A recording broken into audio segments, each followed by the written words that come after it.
So I suppose going back to one of my experiences that I had, I was actually in my last year at uni. I had a gentleman that had schizophrenia and that had attempted suicide and had quite a serious hand injury. And I still remember back to when my supervisor had said, "Oh, has schizophrenia, we might just leave that one."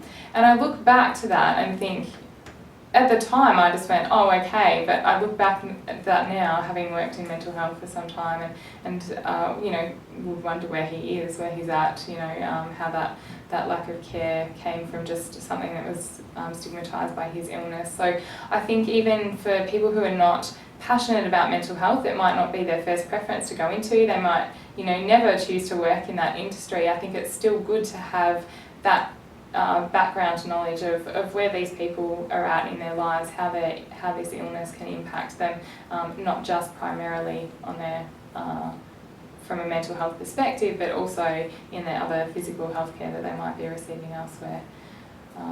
Secondly, I suppose I did have a mental health placement that I didn't enjoy very much. I didn't feel that I got the same support from the supervisor that I would have liked. I struggled through the placement, and towards the end of my degree, I didn't feel like doing mental health anymore. I wasn't passionate about occupational therapy, and I think I was lucky to fall back into the profession.